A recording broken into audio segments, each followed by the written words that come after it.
நண்பர்களே, இன்னைக்கு நாம ரொம்ப ஆழமா ரொம்ப டீப்பா பார்க்க போற ஒரு விஷயம் என்னன்னா, தென்னாப்பிரிக்காவுக்கு எதிராக நடக்க இருக்கிற ஒரு நாள் போட்டி மற்றும் T20 போட்டிகளுக்கான அணி தேர்வு தான். இந்த தேர்வுகள்ல மொத்தம் 11 பேர்கள் வெளியேற போறாங்க. ஆனா 30 பேர்கள் இந்த சுற்றுக்கு உறுதியாக போறாங்க. இந்த ஆட்டங்கள்லாம் எப்ப நடக்க போகுது, இதுக்கு யார் கேப்டனா இருப்பாங்க, அது மட்டும் இல்லாம இந்த மேட்ச் எங்க நடக்க போகுது, தென்னாப்பிரிக்காவுக்கும் நம்ம இந்தியாவுக்கும் நடுவுல T20 மற்றும் ஒரு நாள் போட்டிகளோட ஒரு பெரிய தொடர் நடக்க இருக்கு. இங்க 15 வீரர்களை கொண்ட ஒரு ஸ்குவாட், ஒரு பட்டியல் வரப்போகுது. இதுல ஒரு நாள் போட்டிக்குன்னு தனியா ஒரு அணியும் T20க்குன்னு தனியா ஒரு அணியும் இருக்க போகுது. மொத்தமா சேர்த்து பார்த்தா 11 வீரர்கள் உங்களுக்கு வெளியே தெரிய போறாங்க. ஆனா 30 வீரர்கள் 2 அணிகள்ல இருந்தும் மொத்தமா இருக்காங்க. இதுல சில வீரர்கள் ஒரு நாள் போட்டியிலும் விளையாடுவாங்க, சில வீரர்கள் T20லையும் ஆடுவாங்க. சரி, முதல்ல ஒரு நாள் போட்டியில யார் யார் இருக்க மாட்டாங்கன்னு உங்களுக்கு ஒரு லிஸ்ட்டை சொல்லிடுறேன். நம்ம சுப்மன் கில் இப்போ அவருக்கு உடம்பு சரியில்லை, அவர் ஃபிட்டா இல்ல, அதனால அவர் ஒரு நாள் போட்டியில இருந்து விலகுறாரு. அதே போல ஸ்ரேயஸ் ஐயர் அவரும் ஃபிட்டா இல்லை, அவரும் ஒரு நாள் போட்டியில இருந்து வெளியே போறாரு. ஜஸ்பிரித் பும்ராவுக்கு கொஞ்சம் ரெஸ்ட் கொடுக்கப்படும், ஓய்வு கொடுக்கப்படும். ஹர்திக் பாண்டியா அவரும் ஃபிட்டா இல்ல, அதனால அவரும் ஒரு நாள் போட்டியில விளையாட மாட்டாரு. குல்தீப் யாதவ் விளையாடுறது ரொம்பவே கஷ்டம். அதே போல முகமது ஷமியையும் இப்போதைக்கு கண்டுக்காம போக சான்ஸ் இருக்கு. இப்போ நம்ம பார்த்துக்கிட்டு இருக்கிற சூழ்நிலையில செலக்டர்ஸ் ஷமியை இப்போதைக்கு ஆட வைப்பாங்களா மாட்டாங்களான்னு தெரியல. இது என்னோட தனிப்பட்ட ஒரு கருத்து. ஒருவேளை முகமது ஷமி உள்ள வரதுக்கான வாய்ப்புகளும் இருக்கலாம். ஆனா இப்ப இருக்கிற ஒரு நாள் போட்டிக்கான இந்தியாவோட உத்தேச அணியை நீங்க பாத்தீங்கன்னா, ரோஹித் சர்மா நிச்சயம் இருப்பாரு. சுப்மன் கில் இல்லாததுனால ஜெய்ஸ்வால் வர வாய்ப்பு இருக்கு.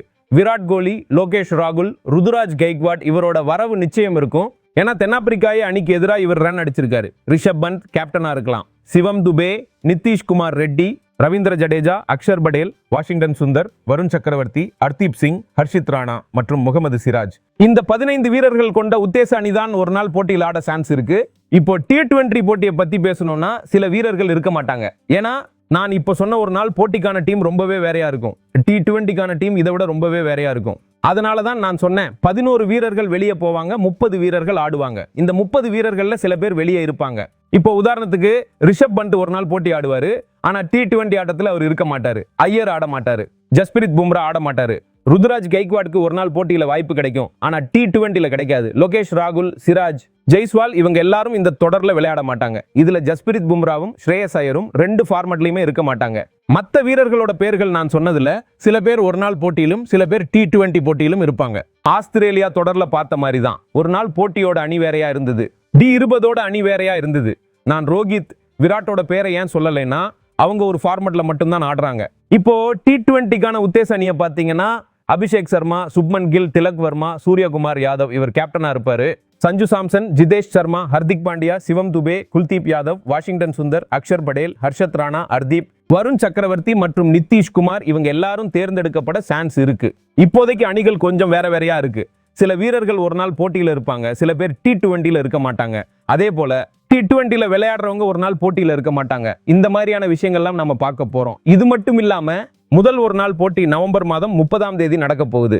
அப்புறம் டிசம்பர் மாதம் 3ஆம் தேதி 2வது மேட்ச், டிசம்பர் மாதம் 6ஆம் தேதி 3வது மேட்ச், அதுக்கப்புறம் T20 தொடர் டிசம்பர் மாதம் 9ஆம் தேதி, டிசம்பர் மாதம் 11ஆம் தேதி, டிசம்பர் மாதம் 14ஆம் தேதி, டிசம்பர் மாதம் 17ஆம் தேதி, அப்புறம் இந்த தொடரோட கடைசி மேட்ச் டிசம்பர் மாதம் 19ஆம் தேதி நடக்க இருக்கு. அதனால சீக்கிரமா நம்ம இந்தியாவோட அணி அறிவிக்கப்பட போகுது. இதுல ஏதாவது சர்ப்ரைஸ் பெயர்கள் வருதா, இல்லனா வழக்கமா ஆடிக்கிட்டு இருக்கிற ஒரு நாள் மற்றும் T20 வீரர்களோடவே அணி தேர்வு நடக்குதான்னு பார்க்கிறது ரொம்பவே சுவாரஸ்யமா இருக்கும். இந்த வீடியோவை பார்த்ததுக்கு ரொம்ப நன்றி.